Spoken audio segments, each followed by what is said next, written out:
स्वागत है आप सभी का डीडी न्यूज के इस खास बुलेटिन एक्सप्रेस 100 में, जहां हम आपके लिए लेकर आते हैं राजनीति, मनोरंजन, देश दुनिया, खेल और व्यापार जगत की सभी बड़ी खबरों को एक्सप्रेस यानी फटाफट अंदाज में। मैं हूं गौरव श्रीवास्तव, तो देखिए खबरें तेज रफ्तार से। चिली के राष्ट्रपति गैब्रिएल बोरिक फोंट भारत की 5 दिवसीय यात्रा पर। बोरिक फोंट आज दोपहर प्रधानमंत्री नरेंद्र मोदी से मुलाकात करेंगे और भारत चिली संबंधों के सभी पहलुओं पर चर्चा करेंगे। राष्ट्रपति के रूप में ये उनकी पहली भारत यात्रा होगी और इस दौरान राष्ट्रपति बोरिक आगरा, मुंबई और बेंगलुरु भी जाएंगे। संसद के बजट सत्र के दौरान दोनों ही सदनों में विभिन्न मंत्रालयों से जुड़े अहम विधायी कामकाज पर चर्चा चल रही है। आज राज्यसभा में 2 अहम विधेयक विचार और पारित करने के लिए पेश किए जाएंगे। राज्यसभा में सबसे पहले नागरिक उड्डयन मंत्री किंजरापू राममोहन नायडू वायुयान वस्तुओं में हित संरक्षण विधेयक 2025 को विचार और पारित करने के लिए पेश करेंगे। राज्यसभा में दूसरा विधेयक त्रिभुवन सहकारी विश्वविद्यालय विधेयक 2025 को विचार और पारित करने के लिए पेश किया जाएगा। गृह मंत्री अमित शाह विधेयक को विचार और पारित करने का प्रस्ताव करेंगे। लोकसभा की कार्यवाही में आज 2 विधेयक सूचीबद्ध हैं। तटीय नौवहन विधेयक 2024 और गोवा राज्य के विधानसभा क्षेत्रों में अनुसूचित जनजातियों के प्रतिनिधित्व का पुनर्समायोजन विधेयक 2024 पर चर्चा होगी। दिल्ली विधानसभा में आज कैग की 8वीं रिपोर्ट पेश की जाएगी। वायु प्रदूषण से संबंधित इस रिपोर्ट पर 2 दिनों तक चर्चा की जाएगी। इससे पहले विधानसभा में दिल्ली शराब घोटाला, स्वास्थ्य और डीटीसी से जुड़ी सीएजी रिपोर्ट आ चुकी है। मुख्यमंत्री रेखा गुप्ता ने आरोप लगाया था कि पूर्व आम आदमी पार्टी सरकार के कार्यकाल में डीटीसी को 70,471 करोड़ रुपए का नुकसान हुआ है। म्यांमार में भूकंप से मची तबाही के बाद भारत ने मदद का हाथ बढ़ाया है। ऑपरेशन ब्रह्मा के तहत भारत लगातार म्यांमार की मानवीय सहायता कर रहा है। 50 टन राहत सामग्री लेकर आईएनएस सतपुरा और आईएनएस सावित्री यांगून पहुंचे। उत्तराखंड के मुख्यमंत्री पुष्कर सिंह धामी ने एक महत्वपूर्ण फैसला लेते हुए हरिद्वार, देहरादून, नैनीताल और ऊधम सिंह नगर जिलों में स्थित 15 विभिन्न स्थानों के नाम बदलने की घोषणा की। पुष्कर सिंह धामी ने कहा कि इन स्थानों के नामों में परिवर्तन जनभावना और भारतीय संस्कृति एवं विरासत के अनुरूप किया जा रहा है। मध्य प्रदेश के 19 धार्मिक शहरों और ग्राम पंचायतों में शराब पर प्रतिबंध आज से लागू होगा। इन इलाकों में उज्जैन, ओमकारेश्वर, महेश्वर और ओरछा शामिल है। मुख्यमंत्री मोहन यादव ने कहा कि इन क्षेत्रों के धार्मिक महत्व को देखते हुए यह निर्णय लिया गया है, जिसका जनता ने स्वागत किया है। दिल्ली सरकार राष्ट्रीय राजधानी में 5,000 वाटर एटीएम लगाने की योजना बना रही है, जिससे कम कीमत पर साफ पेयजल उपलब्ध हो सके। दिल्ली की मुख्यमंत्री रेखा गुप्ता ने समयपुर बादली क्षेत्र में सड़क निर्माण कार्यों का निरीक्षण किया। मुख्यमंत्री रेखा गुप्ता ने कहा कि मधुबन चौक से मुकबरा चौक तक दोनों तरफ पूरी तरह से 2 लेयर का काम किया जा रहा है, ताकि आने वाले समय में रिंग रोड से गड्ढे खत्म हो सकें और जनता को साफ सुथरी सड़क मिल सके। कांग्रेस पर मुस्लिम तुष्टीकरण का आरोप लगाते हुए मध्य प्रदेश के मुख्यमंत्री मोहन यादव ने कहा कि इस पार्टी के राज में बने वक्फ कानून में देश की संघीय व्यवस्था और न्यायपालिका का मजाक बनाया गया था। तमिलनाडु के मदुरै में पुलिस के साथ मुठभेड़ में एक वांछित अपराधी मारा गया। पुलिस ने बताया कि अपराधी एक हत्या के मामले में वांछित था। पंजाब के राज्यपाल गुलाब चंद कटारिया ने मादक पदार्थों की समस्या के खिलाफ गुरदासपुर और अमृतसर जिलों में 6 दिवसीय पदयात्रा की घोषणा की। पश्चिम बंगाल के दक्षिण 24 परगना जिले के पटाखा बनाते समय एक भयंकर विस्फोट हुआ। हादसे में 3 बच्चों समेत 7 लोगों की मौत हो गई। घटना के बाद से स्थानीय प्रशासन और पुलिस मामले की जांच में जुट गई है। पुलिस अधिकारियों का कहना है कि घटनास्थल से साक्ष्य जुटाए जा रहे हैं और दोषियों के खिलाफ कड़ी कार्रवाई की जाएगी। मुंबई पुलिस की एंटी नार्कोटिक्स सेल ने एक बड़ी कार्रवाई करते हुए मलाड इलाके में 4 ड्रग्स सप्लाई को गिरफ्तार किया और उनके पास से 40 किलो नशीला पदार्थ बरामद हुआ। हैदराबाद के गाची बोवली में 400 एकड़ जमीन की नीलामी को लेकर तेलंगाना की कांग्रेस सरकार घिरती नजर आ रही है। हैदराबाद की परिस्थितिकी तंत्र को नुकसान पहुंचने के कारण लगातार इसका विरोध हो रहा है। केंद्रीय मंत्री जी किशन रेड्डी ने कांग्रेस पर वनस्पतियों और जीवों को नष्ट करने का आरोप लगाया। उत्तराखंड के नैनीताल में पर्यटकों की भारी भीड़ उमड़ रही है। पर्यटक नौकायन का लुत्फ उठा रहे हैं। केंद्रीय मंत्री गजेंद्र सिंह शेखावत ने कहा है कि दिल्ली की मुख्यमंत्री ने घोषणा की है कि दिल्ली सरकार दिल्ली में आधिकारिक तौर पर राजस्थान दिवस मनाएगी। मैं इसके लिए उनका हृदय से धन्यवाद करता हूं। राष्ट्रीय शिक्षा नीति के विरोध में सोनिया गांधी के लेख को लेकर राजनीति गर्माती जा रही है। भाजपा महासचिव तरुण चुग ने कहा है कि आजादी के बाद करीब 60 साल तक कांग्रेस ने देश को औपनिवेशिक मानसिकता में रखा। उत्तर प्रदेश के मुख्यमंत्री योगी आदित्यनाथ आज बरेली के दौरे पर रहेंगे, जहां 932.59 करोड़ रुपए की 132 विकास परियोजनाएं और का लोकार्पण और शिलान्यास करेंगे। इलाहाबाद हाईकोर्ट में मथुरा में श्री कृष्ण जन्मभूमि और शाही ईदगाह मस्जिद विवाद से संबंधित मामले की सुनवाई होगी। चैत्र नवरात्र पर छतरपुर के श्री आद्या कात्यायनी शक्तिपीठ मंदिर में सुबह की आरती की गई। भारत और अमेरिका के बीच 13 दिवसीय सैन्य अभ्यास टाइगर ट्रायम्फ का चौथा संस्करण आज से पूर्वी समुद्री क्षेत्र में शुरू होगा। इस अभ्यास में सेना के तीनों अंग शामिल होंगे। ये मानवीय सहायता और आपदा राहत संचालन पर केंद्रित होगा। नीदरलैंड्स के विदेश मंत्री भारत के दौरे पर हैं। विदेश मंत्री डॉक्टर एस जयशंकर ने नीदरलैंड्स के अपने समकक्ष से मुलाकात की। दोनों नेताओं के बीच द्विपक्षीय संबंधों पर चर्चा हुई। औरंगजेब की कब्र को लेकर आरएसएस की ओर से बड़ा बयान सामने आया है। संघ के नेता सुरेश भैयाजी जोशी ने कहा है कि ये मुद्दा अनावश्यक उठाया जा रहा है। इस विवाद में वक्त बर्बाद करना ठीक नहीं। संसदीय कार्य मंत्री किरेन रिजिजू ने वक्फ बिल को लेकर कुछ राजनीतिक दलों पर झूठ बोलने का आरोप लगाया। उन्होंने कहा कि ये लोग समाज को गुमराह करने का प्रयास न करें। किरेन रिजिजू ने कहा कि वक्फ बिल पर जेपीसी का गठन हुआ और इसके सभी पहलुओं पर विस्तृत चर्चा की गई है। मौसम विभाग ने इस साल अप्रैल से जून के दौरान देश के अधिकांश हिस्सों में सामान्य से अधिक तापमान रहने का अनुमान जताया। मौसम विभाग के अनुसार कुछ हिस्सों में अधिकतम तापमान सामान्य से कम रहने की संभावना भी है और इसमें दक्षिण महाराष्ट्र, केरल, कर्नाटक और उड़ीसा, पश्चिम बंगाल और जम्मू कश्मीर के कुछ हिस्से शामिल हैं। आज से 4 दिवसीय चैती छठ महापर्व की शुरुआत होने पर श्रद्धालुओं ने बिहार के औरंगाबाद में नहाय खाए अनुष्ठान किया। आज से देश के नए वित्तीय वर्ष 2025 से 26 की हुई शुरुआत। आज से भारत में कई अहम वित्तीय नियम बदलने वाले हैं, जो आज से लागू हो जाएगा। आज से बजट में नई टैक्स रिजीम के तहत 12 लाख रुपए तक की सालाना आय पर कोई इनकम टैक्स नहीं लगेगा, यानी सैलरीड क्लास के लिए 12,75,000 रुपए तक का सालाना वेतन टैक्स फ्री हो जाएगा। आज से यूपीआई सिक्योरिटी को बढ़ाने के लिए नए दिशा निर्देश लागू होंगे। अगर यूपीआई से जुड़ा आपका मोबाइल नंबर लंबे समय से एक्टिव नहीं है तो 1 अप्रैल से उस नंबर से पेमेंट करना संभव नहीं होगा। मोदी सरकार द्वारा घोषित यूनिफाइड पेंशन स्कीम आज से लागू होगी, जिसके तहत 25 साल या उससे ज्यादा सर्विस वाले केंद्रीय कर्मचारियों को अंतिम 12 महीने के औसत बेसिक सैलरी का 50% पेंशन मिलेगा। बैंक धोखाधड़ी को रोकने के लिए आज से पॉजिटिव पे सिस्टम होगा लागू, जिसमें 50,000 रुपए से ज्यादा के चेक पेमेंट के लिए अकाउंट होल्डर को चेक डिटेल इलेक्ट्रॉनिक रूप से बैंक को देना होगा, जिसे बैंक भुगतान से पहले वेरीफाई करेगा। आज से जीएसटी पोर्टल पर मल्टी फैक्टर ऑथेंटिकेशन होगा जरूरी और इससे सुरक्षा और मजबूती होगी। अब केवल उन्हीं डॉक्यूमेंट्स पर ई-वे बिल जनरेट होंगे जो 180 दिन से ज्यादा पुराने नहीं हैं। भारतीय रिजर्व बैंक आज अपनी स्थापना के 90 वर्ष कर रहा है पूरे। इस अवसर पर आरबीआई मुंबई स्थित अपने मुख्य कार्यालय में एक स्मारक कार्यक्रम का आयोजन किया जा रहा है और इस अवसर पर देश की राष्ट्रपति द्रौपदी मुर्मू, केंद्रीय संचार मंत्री ज्योतिरादित्य सिंधिया, महाराष्ट्र के मुख्यमंत्री देवेंद्र फडणवीस और आरबीआई गवर्नर संजय मल्होत्रा कार्यक्रम में शामिल होंगे।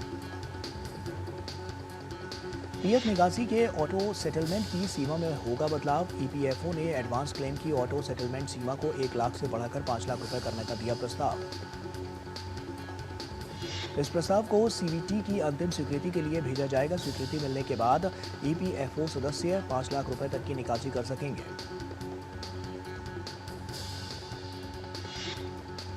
और वक्त यहाँ पर एक छोटे से ब्रेक का है, जल्द हाजिर होते हैं। एक ऐसा तबका जो रिटायरमेंट के बारे में आज भी बिल्कुल नहीं सोचता, वो है औरतें। औरतें कमा के भी वल्नरेबल हैं। सो एनपीएस एक इक्वालिटी ला रहा है। हम सब एक बराबर प्लेटफॉर्म पे हैं। अपने बेहतर कल को सुनिश्चित करने के लिए एनपीएस जरूरी है। जो लक्ष्य चुना था समझ आने लगा है। जीएलए यूनिवर्सिटी, उच्च लक्ष्य की निश्चित प्राप्ति। ब्रेक के बाद एक बार फिर से आप सभी का स्वागत है। आइए खबरों में आगे बढ़ते हैं। देश भर में 95 मिलों के साथ 2024 से 25 में चीनी उत्पादन 2.48 करोड़ टन तक पहुंच गया है। Indian sugar and bio energy manufacturers association के अनुसार उत्तर प्रदेश में करीब 48 मिलें अभी भी परिचालन में है। देश भर में 95 मिलों के साथ 2024 से 25 में चीनी उत्पादन 2.48 करोड़ टन तक पहुंच गया है। Indian sugar and bio energy manufacturing association के अनुसार उत्तर प्रदेश में करीब 48 मिलें अभी भी परिचालन में है। आदित्य बिरला ग्रुप की रियल एस्टेट शाखा Aditya Birla real estate limited ने एक बड़ा कदम उठाते हुए आईटीसी को अपने पल्प और पेपर बिजनेस को 3,498 करोड़ रुपए में बेचने की मंजूरी दी। इंडियन बैंक ने रेपो दर से जुड़ी कर्ज पर देय ब्याज दर 0.10% बढ़ाकर 9.05% करने की घोषणा की। इससे बैंक का खुदरा कर्ज महंगा होगा। फ्रांसीसी वाहन कंपनी रेनॉल्ट भारतीय विनिर्माण संयुक्त उद्यम RNAIPL में 51% हिस्सेदारी का अधिग्रहण करेगी। रेनो ने कहा है कि रेनो समूह और निसान के बीच एक वैश्विक मसौदा समझौते पर हस्ताक्षर किए गए हैं। अमेरिका के राष्ट्रपति डोनाल्ड ट्रंप ने कहा है कि यमन के हूती विद्रोहियों पर हमले तक जारी रहेंगे जब तक वे जहाजों के लिए खतरा बने रहेंगे। राष्ट्रपति डोनाल्ड ट्रंप ने हूतियों और उनके ईरानी समर्थकों को चेतावनी दी है कि उन्हें आने वाले समय में असली दर्द झेलना पड़ेगा। अमेरिकी राष्ट्रपति ट्रंप ने यह भी दावा किया है कि 15 मार्च से लगातार हमलों ने हूतियों को तबाह कर दिया है और अमेरिकी सेना उन्हें हर दिन और रात उन पर और भी सख्त हमले कर रही है। ब्राजील के राष्ट्रपति लूला दा सिल्वा मई में अपने रूसी और चीनी समकक्षों से मुलाकात करेंगे। राष्ट्रपति लूला दा सिल्वा 9 मई को रूस के विजय दिवस समारोह में भाग लेंगे और इसके बाद वे 12 मई को बीजिंग जाएंगे, जहां वे चीन, लैटिन अमेरिकी और कैरिबियाई देशों के मंच में शामिल होंगे। लिथुआनिया में लापता हुए अमेरिका के 3 सैनिकों के शव उनके सैन्य वाहन में मिला, जिसे सोमवार सुबह दलदल से बाहर निकाला गया। वहीं एक सैनिक अब भी लापता है। अमेरिकी सेना के मुताबिक मृतकों की पहचान 3वीं इन्फेंट्री डिवीजन के 1st armed brigade combat team के सैनिकों के रूप में की गई है, लेकिन परिवारों को सूचित किए बिना उनकी पहचान जारी नहीं की गई है। म्यांमार में 7.7 की तीव्रता से आए भीषण भूकंप में मृतकों की संख्या बढ़कर 2056 हो गई है, जबकि करीब 3900 लोग घायल और 270 लोग लापता बताए जा रहे हैं। अधिकारियों का कहना है कि अस्पताल आमतौर पर पहले ही मरीजों से भरे हुए हैं, लेकिन अब हालात और भी बदतर हो गए हैं। जगह और संसाधनों की भारी कमी है, लेकिन फिर भी स्टाफ अपनी पूरी कोशिश कर रहा है। नासा के अंतरिक्ष यात्री बुच विल्मोर और सुनीता विलियम्स ने 9 महीने बाद स्पेसएक्स कैप्सूल से पृथ्वी पर लौटने के बाद ह्यूस्टन में एक प्रेस कॉन्फ्रेंस की, जिसमें उन्होंने कहा कि अंतरिक्ष मिशन में आई दिक्कतों की जिम्मेदारी वो खुद लेते हैं, जिससे ये छोटी अवधि की उड़ान लंबी हो गई थी। बुच विल्मोर और सुनीता विलियम्स ने कहा कि वो फिर से बोइंग के स्टार लाइनर में उड़ान भरने के लिए तैयार हैं। उन्होंने कहा कि हमने अंतरिक्ष यान संबंधी मुद्दों पर चर्चा करने के लिए बुधवार 2 अप्रैल को बोइंग का दौरा करने की भी योजना बनाई है। अमेरिका के डोनाल्ड ट्रंप प्रशासन ने कहा है कि उसने 17 और हिंसक अपराधियों को एल साल्वाडोर निर्वासित किया है और ये सभी ट्रे डे अरागुआ और MS-13 गिरोह से जुड़े थे।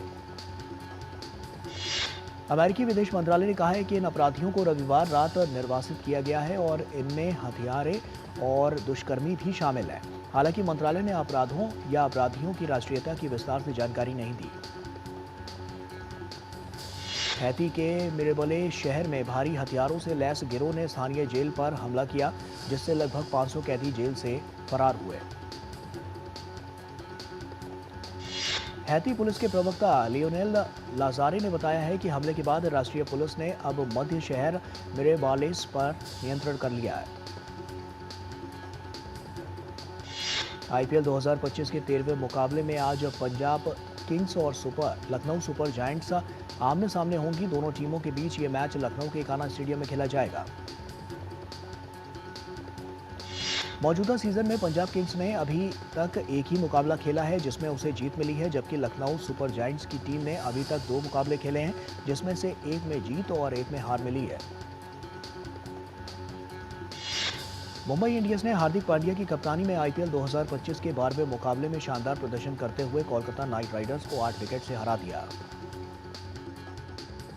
मुकाबले में कोलकाता नाइट राइडर्स ने पहले बल्लेबाजी करते हुए सिर्फ 116 रन बनाए, जिसे मुंबई इंडियंस ने 12.5 ओवर में 2 विकेट के नुकसान पर आसानी से हासिल कर लिया। जेएसडब्ल्यू स्पोर्ट्स और एसआरएफआई ने भारत में 3 और अंतर्राष्ट्रीय स्क्वैश टूर्नामेंट की मेजबानी के लिए एक समझौता ज्ञापन पर हस्ताक्षर किए। बिहार के ऐतिहासिक शहर राजगीर में हीरो एशिया कप 2025 का आयोजन किया जाएगा। टूर्नामेंट की मेजबानी को लेकर हॉकी इंडिया और बिहार राज्य खेल प्राधिकरण के बीच एक समझौता ज्ञापन पर हस्ताक्षर हुआ। एशिया कप 2025 का आयोजन राजगीर में 29 अगस्त से 7 सितंबर तक होगा। ये टूर्नामेंट हाल ही में विकसित राजगीर हॉकी स्टेडियम में खेला जाएगा। भारत के स्क्वैश खिलाड़ी अभय सिंह ने पीएसए की ताज़ा रैंकिंग में 49वें स्थान पर आ गए हैं। अभी हाल ही में आयोजित हुए इंडियन ओपन में अभय सिंह एकल वर्ग में उप विजेता रहे थे। महिला एकल में युवा स्क्वैश खिलाड़ी अनाहत सिंह ने भी 62वें स्थान पर अपनी जगह बनाने में कामयाब रही। उन्हें रैंकिंग में 6 स्थान का फायदा मिला है। भारत के यूकी भांभरी को एटीपी द्वारा जारी रैंकिंग में फायदा मिला है। हाल ही में जारी एटीपी की ताज़ा रैंकिंग में यूकी भांभरी युगल रैंकिंग में 11 पायदान की छलांग लगाते हुए 26वें पायदान पर पहुंच गए। चेक रिपब्लिक के टीनेजर टेनिस खिलाड़ी याकोब मेंसिक ने नोवाक जोकोविच को हराकर मायामी ओपन का खिताब अपने नाम किया। रोरी मैकइलरॉय अपने करियर में पीजीए टूर पर $100 मिलियन से ज्यादा की कमाई करने वाले दूसरे गोल्फर बन गए हैं। उनसे पहले ये कामयाबी टाइगर वुड्स ने हासिल की थी। प्रीमियर लीग में आज आर्सेनल और फुलहैम की टीम आमने सामने होगी। आर्सेनल की नजर तालिका में दूसरे स्थान पर अपनी जगह मजबूत करने की होगी। प्रीमियर लीग में खेले जाने वाले एक अन्य मैच में वेस्ट हैम और वॉल्वरहैम्पटन वंडर्स की टीम आमने सामने होंगी। मैनचेस्टर यूनाइटेड और नॉटिंघम फॉरेस्ट अपनी प्रीमियर लीग में अपने 30वें मैच में भिड़ेगी और नॉटिंघम फॉरेस्ट की नज़र जीत के साथ तालिका में दूसरे स्थान हासिल करने पर होगी। फिल्म रेड 2 में तमन्ना भाटिया और रैपर हनी सिंह को एक डांस ट्रैक के लिए किया गया है साइन। विजय गांगुली द्वारा कोरियोग्राफ किया गया ये गाना इसी सप्ताह मुंबई में फिल्माया जाएगा। विवादित टिप्पणी को लेकर विवाद में घिरे यूट्यूबर रणवीर अलावादिया ने अपना पहला पॉडकास्ट जारी किया, जिसमें वो बौद्ध भिक्षु पालगा रिनपोछे के साथ बातचीत करते हुए नजर आ रहा है। रिलीज के 5वें दिन फिल्म L2 एम्पुरान ने बॉक्स ऑफिस पर गिरावट के साथ 11 करोड़ रुपए की कमाई की। अब तक फिल्म का कुल कलेक्शन 70 करोड़ रुपए हो चुका है। फिल्म सिकंदर ने रिलीज के दूसरे दिन बॉक्स ऑफिस पर 29 करोड़ रुपए का कलेक्शन किया। फिल्म का कुल कलेक्शन 55 करोड़ रुपए हो गया है।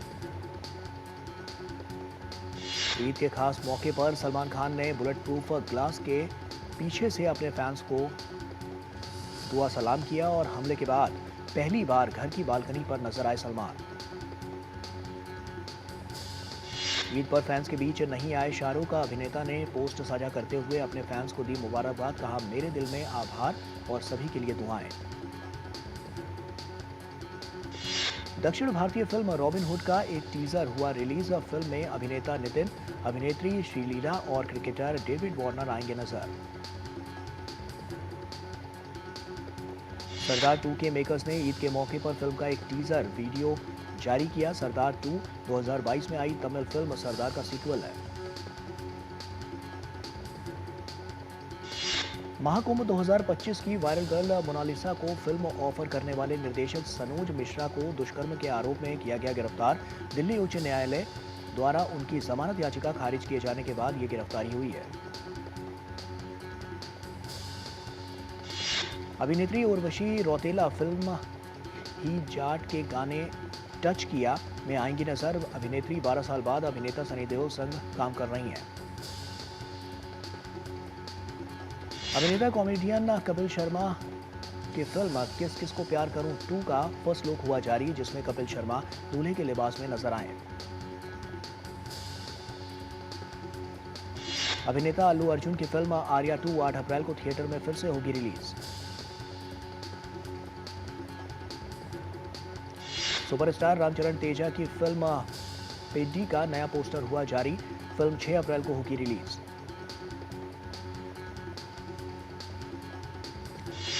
कार्तिक आर्यन की फिल्म तू मेरी मैं तेरी तू मेरा की रिलीज डेट हुई लॉक। फिल्म अगले साल 13 फरवरी को सिनेमाघरों में होगी रिलीज। सोनम नायर द्वारा निर्देशित वेब सीरीज दोपहिया के मेकर्स ने की सीरीज के दूसरे पार्ट की घोषणा।